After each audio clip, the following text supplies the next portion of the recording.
A classic dill pickle with a slightly sweet twist. Dill pickles are the most popular pickle for a good reason. They're delicious. There's just something perfect about them. So I was super excited to try this recipe for sweet dill pickles. I found this recipe in the vintage 1950 community cookbook from the Ladies Society Congregational Church in Springfield, South Dakota. I loved the idea of enhancing all that salty herb flavor with a bit of sweetness, and I was not disappointed.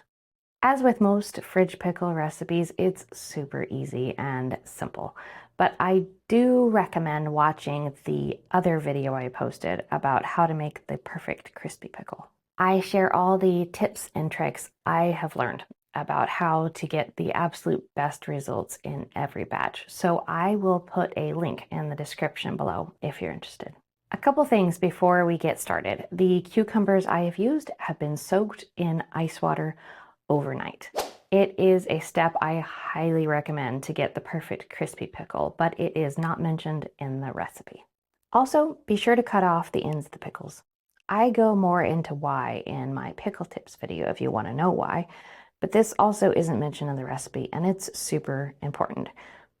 So now that the cucumbers are all prepped, it's time to slice. I'm making one big jar of pickles, so I decided to cut the cucumbers into spears for the first layer, packing them tightly into the jar neatly, but not too tightly.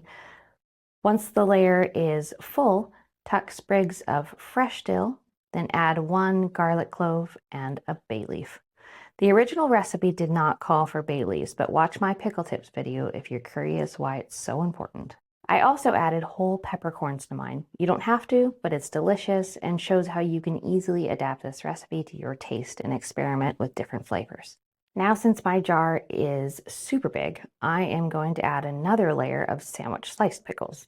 And once again, as soon as it's full, tuck in fresh dill sprigs, a garlic clove, a bay leaf, and peppercorns if you're using them. All set. You're ready to get that brine prepared. This part is super easy. It's equal parts water and vinegar and equal parts sugar and salt. I'm using coarse sea salt for my pickles. And if you're curious why, I also cover that detail in my pickle tips video if you're wondering why it's an important decision.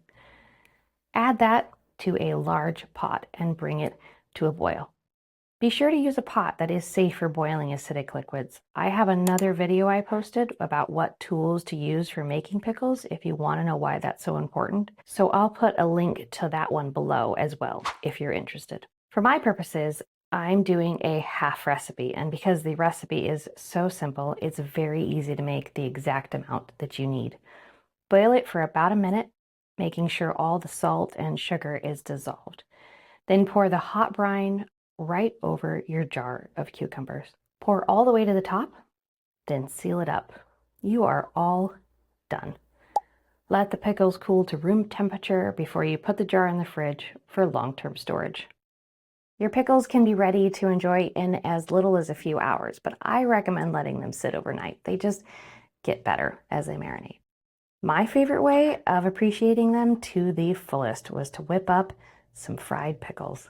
There really is no better way to enjoy that tangy, crunchy sweetness, and these are the perfect pickle for it. They're super easy to make, so if you are interested in how I make them, just ask for my fried pickle recipe in the comments below and I'll show you. I am so grateful Mrs. Ludman shared her recipe in her community's cookbook, so I can appreciate it almost 75 years later. I hope you enjoy it enough that it encourages you to save more of these spiral-bound vintage community cookbooks and cook more old recipes.